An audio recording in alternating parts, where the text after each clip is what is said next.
Welcome once again to Conceived in Liberty, a Bradley Speaker Series. I'm Rick Graber, president of the Bradley Foundation. Thanks so much for joining us. With the annual Bradley Prizes ceremony taking place next month, we thought it would be great fun to release a special prizes edition of Conceived in Liberty. For those of you that don't know, the Bradley Prizes recognize individuals whose outstanding achievements reflect the Foundation's mission to restore, strengthen, and protect the principles and institutions of American exceptionalism. Each week leading up to the prizes, you'll hear from past winners, as well as our 2021 Bradley Prize winners. To kick it off, who better to start with than Victor Davis Hanson, a prolific scholar, writer, and speaker who's extensively analyzed social and political movements today and throughout history. Victor is the Martin and Illie Anderson Senior Fellow at the Hoover Institution, a member of the Bradley Foundation's Board of Directors, and a 2008 Bradley Prize winner. Victor, welcome. So great to see you. Thank you for having me, Rick. Absolutely. Let's jump right in. Yeah. Last Independence Day, you wrote that we should pause to ask how we have collectively lost our minds as a country over the past 15 months and ask whether we could possibly regain a semblance of sanity. What do you think? Do you see any normalcy returning anytime soon? Patches of blue in an otherwise gray sky. We see these popular uprisings that are analogous to the Tea Party movement of 2010, but they're focused on the critical race indoctrination at school boards. Then you see some prominent people, stand-up comedians, people in Hollywood, a Joe Rogan here, other people who say, Andrew Sullivan, this has gone too far, or Barry Weiss, people that are on the left or moderates and saying it's gone too far. Then you look at the main political issues that this movement encompasses, and it can be anything from critical race theory to open borders, and you don't see they poll 50%. So I think it's sort of like that old Aesop's fable that everybody knows. The little mice have to put a bell on the cat to be warned, and they all agree that the cat has to be belled, but we need somebody to volunteer to go bell the cat. And nobody's standing up to say, no more woke. I don't care what you call me, it's going to end. But when that happens, I think it'll be very abrupt. So I'm confident. That's a long-winded answer for confident. Confidence is good. In a recent column, Victor, you said that there are many reasons why wokeism, if you will, has spread like wildfire. And it's even infiltrated sectors that historically have stayed out of social issues, such as business concerns and the military. What's your take on why it's become so pervasive? Well, I think there's proximate and then long-term. Long-term first, I think we underestimate the role of academia. We think that these are just a bunch of pointing head intellectuals in the lounge and nobody listens to them. That's superficially true. But whether it is young people graduating from the university or the graduate in professional schools in education or law, even business, and the consultants that come out of the university to advise the military, they have enormous influence. And they have been on this critical race theory treadmill for about 20 years, and everybody didn't take it seriously. And then in addition, I think we have a changed attitude toward wealth politically. It used to be the Republicans protected more of the affluent and Democrats said they were for the little guy. That has flipped. If you look at any indicator of zip codes or per capita income in congressional districts or per capita income of anybody, how they vote, the wealthy vote more Democratic now, especially the super wealthy, and they put their resources behind this. And we know it, Rick, because we're outnumbered in Bradley by left-wing think tanks, the power of that capital, Silicon Valley. So they put their money behind it and they're woke. And then finally, very quickly, the proximate causes are we had a perfect storm of the pandemic, the lockdown, the self-induced recession, the rioting for 120 days, the George Floyd tragedy, and then it was an election year and the controversy surrounding Trump. And maybe we could have survived one or two of those, but we put 240 million people without human contact for over a year, and when we let them loose, they sort of went crazy.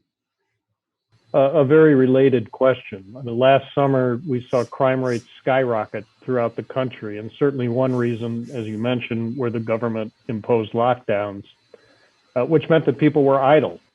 Yet this summer, we're seeing more of the same. We don't have to look any further than Bradley's hometown of Milwaukee, Wisconsin, where last year's homicide number was the highest on record, but we're on track to match or beat that this year. What do those statistics do to this defund the police effort? Well, they reveal it. It's insane because humans, since antiquity, are very predictable in their behavior. Human behavior doesn't change. And every possible crime or criminal makes a cost-benefit analysis. Should I commit the crime and get an advantage, or is it too dangerous given deterrence? And the deterrence is the criminal justice system. And when we start defunding the police, or not prosecuting crimes, or giving bail to everybody, the criminal then recalculates or recalibrates that implicit equation and says, if I hit this person in the head and take his wallet, or I do a drive-by, the chances now are much better that there will be no consequences and than there were, say, 3 or 4 years ago. And by the same token, the policeman or the policewoman on the street, Rick, is confronted with a lose situation. They make the same analyses. So they say, if I arrest the person, there's a good chance I'll risk my life in a high crime zone and the person will be let go. Why do it? Or they think, if I use my weapon and I injure the person, I'm going to be suspended, often without pay. If I shoot the person, my house will be surrounded and my picture will be nationwide. If I don't exercise caution, they will shoot me and there will be very little consequences. And they come to the idea that when there's a crime, they may respond less promptly, or they feel, why die for a system that despises me? And we can see that, and I don't blame them. Everybody has to worry about their own protection, but I think they're a little bit more slower on responding to calls, especially in high crime areas. And the criminal sector knows that. I think that's absolutely right.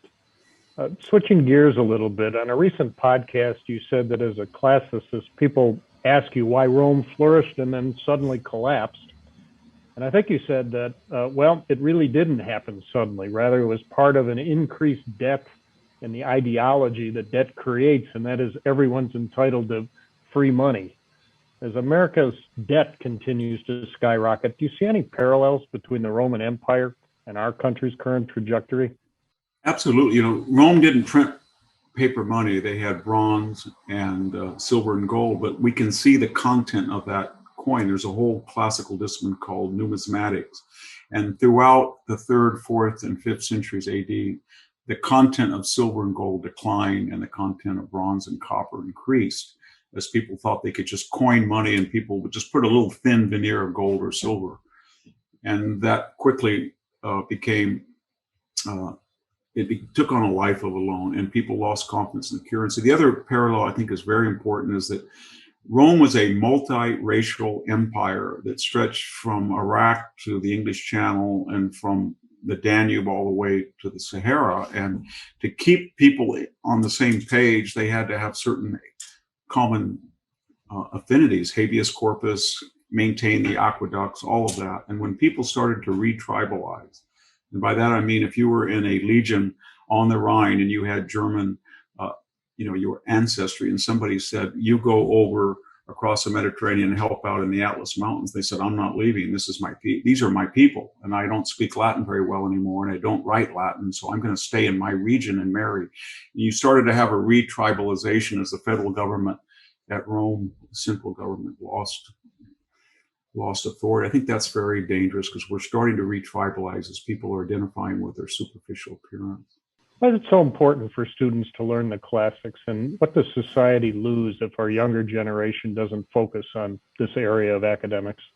I think one thing in a philosophical sense is human nature does not change. And this therapeutic progressive idea that with enough money and education, you can alter human behavior and the old rules don't apply is ridiculous. And when you go back to antiquity, you see the same questions about border security, inflation, national security, tribalism, racial identity that we do now. And they had solutions that were time tried and worked. And the other thing is, we don't talk about beauty in school anymore. That's considered bourgeois or classist or racist. But classical literature is permeated with the idea that a Doric column is beautiful, that the Parthenon reached a level of artistic excellence that could not be surpassed, that the Laocoon is perfect sculpture. So we need to reappreciate in our buildings, our statues, this classical sense of proportion and idealism. And I think we've lost that. And if you don't have a poem or a novel or a statue or a piece of art that's beautiful, but rather it's just representational or it's impressionistic, then you lose something. Yes. I think I'm worried about that. Yes. Victor, let's try to end on an upbeat note. Where can we find room for hope? Is it possible for Americans to put differences aside and unite for a common good? Yes, it is. I mean, we've gone through something like this before. We're not at war with 11 states as we were in 1861. We haven't lost 700,000 Americans. We're not in a Great Depression with 25% unemployment. We're not in World War II where our existential safety is at stake and 12 million people in the military. And so we've been through this before. And then we haven't yet, Rick, but there's efforts to do so, alter the Constitution. It's 233 years old. It's the only document in the world that has survived all of these challenges. It's a work of perfection. And I think most people, even on the left, are very hesitant when it gets down to the nitty-gritty to start altering with that document that is so hallowed and so time-tried. So I have confidence that it will survive.